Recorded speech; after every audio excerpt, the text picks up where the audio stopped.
Hello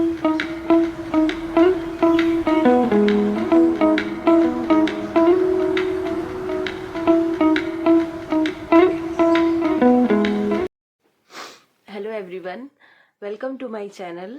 तो ये मेरा फर्स्ट ब्लॉग है पेरेंटिंग के लिए।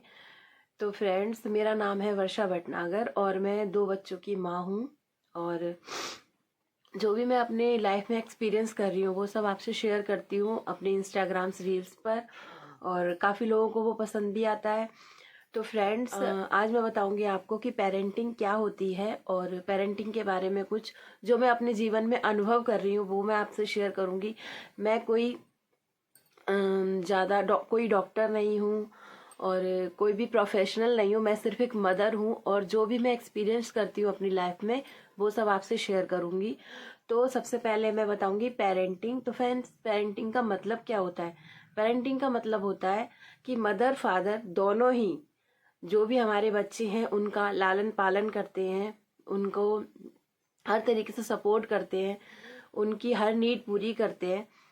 ये होता है पेरेंटिंग में। नीड पूरी करने का मतलब ये नहीं है सिर्फ आप पैसों से ही नीड करें, आप उन्हें अपने सपोर्ट से, अपना टाइम देकर।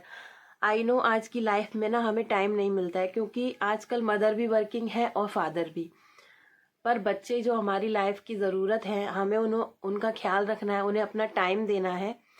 तो वही मैं आपसे आज शेयर करने जा रही हूँ। तो पेरेंटिंग होती क्या है? पेरेंटिंग मतलब मदर और फादर दोनों मिलके पेरेंट्स बनते हैं।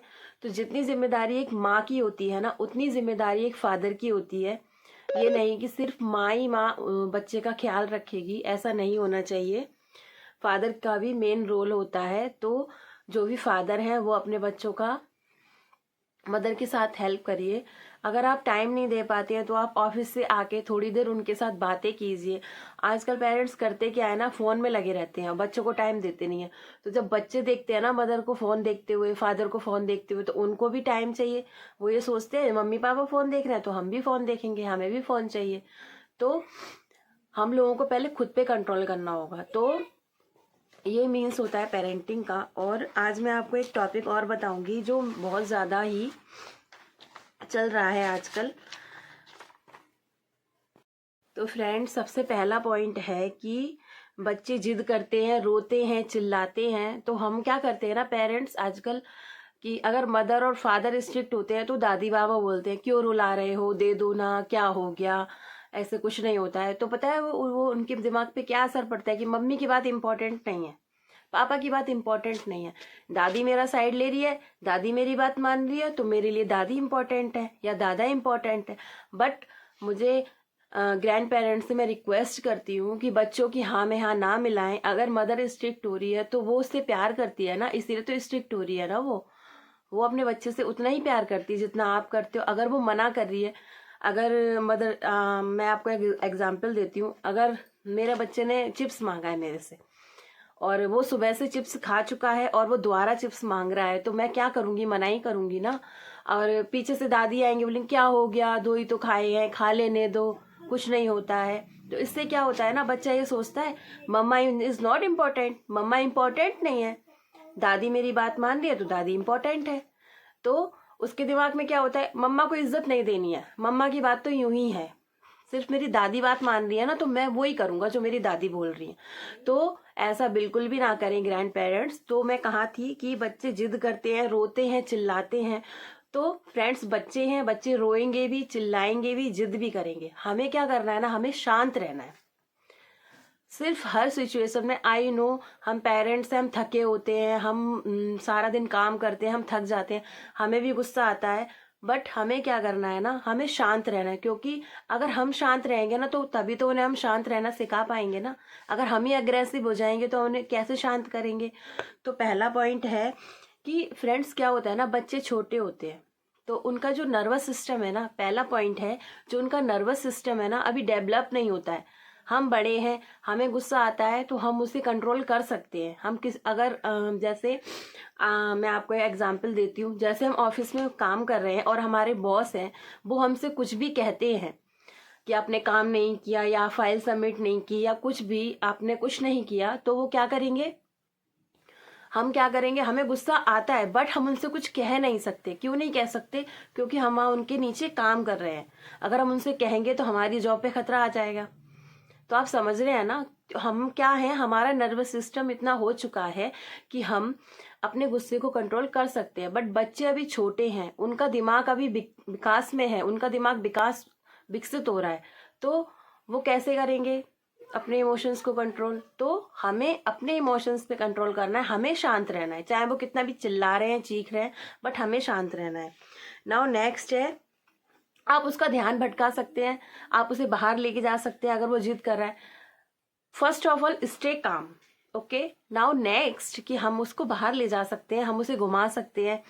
जैसे कोई बर्ड फ्लाई करे उसे दिखा सकते हैं, मंकी है या पेड़ है, फूल है, कुछ भी हम दिखा के उसका ध्यान भटका सकते हैं। नाउ थर्ड, अगर वो ज़्यादा जिद कर रहा है तो सुबह से घर में ही है और बाहर घूमने की जिद कर रहा है कि मम्मी मुझे जाना है, मुझे जाना है, बट आप नहीं जा पा रहे हो, तो आप उसे अपने घर में घुमा लीजिए या पार्क ले जाइए, ठीक है। नाउ नेक्स्ट, शुरू से ही बच्चे को आदत नहीं लगानी है। मेरा मतलब है जैसे वो रो रहा है और उसने बोला मुझे ये चाहिए चाहिए चाहिए, बट हम क्या कहते हैं, परेशान कर रहा है, लाओ दे देते हैं। यही हमारी सबसे बड़ी गलती है। आई नो, हम ये चाहते हैं कि हमारा बच्चा सब कुछ सीखे, बट हम उसे मना करेंगे तभी वो मानेगा। और 5वां पॉइंट है कि हमें मारना नहीं है बिल्कुल भी। जितना आप बच्चे को मारोगे उतना वो बिगड़ेगा।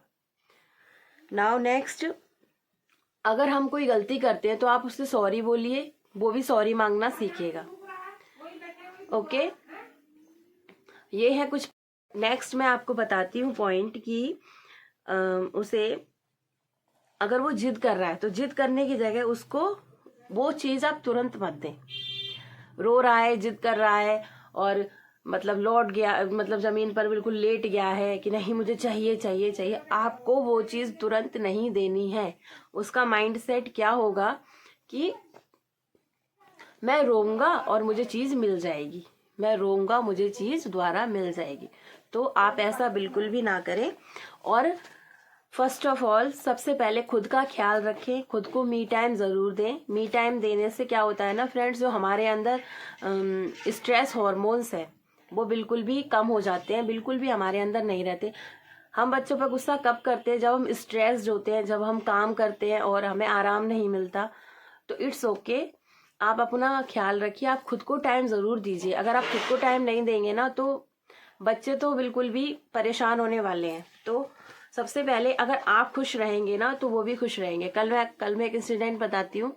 मैं किसी बात पे सैड थी, तो मेरा 6 इयर्स का बेटा मेरे पास आया और बोलता है मम्मा आप हंसती रहा करो, आप हंसती हो ना तो सब अच्छा लगता है। जैसे मैं उसको होमवर्क के लिए बोलती हूँ, अगर वो नहीं मानता मैं उसे डांट लगा देती हूँ, तो वो यूँ तो मुझसे ये कहता है आप हंसती रहा करो, बस मैं काम कर लूँगा, आप रो मत या आप सैड मत हो। तो सबसे पहले हम जब खुश रहेंगे ना तो बच्चे हमारे खुश रहेंगे। और रही काम की बात, तो आजकल हमारे इन लॉज बड़े समझदार हैं। वैसे मैं हर घर की बात नहीं कहती, बट मेरे जो इन लॉज हैं, मेरी मम्मी जी पापा जी, वो मेरा बहुत सपोर्ट करते हैं। मम्मी जी भी बहुत मेरे साथ हेल्प करती हैं बच्चों को संभालने में भी। तो ग्रैंड पेरेंट्स से सबसे मेरी रिक्वेस्ट है, बच्चों की जिद ना बढ़ाएं, उनके माँ बाप की प्रॉब्लम्स और ना बढ़ाएं, उनका साथ दें। अगर मेरी आपको वीडियो अच्छी लग रही हो तो प्लीज़ एक लाइक ज़रूर कीजिएगा। Thank you, bye. पॉइंट्स, अगर आपको मेरी वीडियो पसंद आई हो फ्रेंड्स तो प्लीज़ एक लाइक ज़रूर कीजिएगा और मेरे चैनल को सब्सक्राइब ज़रूर कीजिएगा। और मेरा है इंस्टाग्राम पे एक पेज, उसको भी फॉलो कीजिएगा। और अगर आपको मेरी वीडियोस पसंद आती हैं तो प्लीज़ कमेंट में बताइएगा कि अगला टॉपिक क्या होना चाहिए। I hope you liked my video. Please like share and subscribe my channel. Thank you, bye.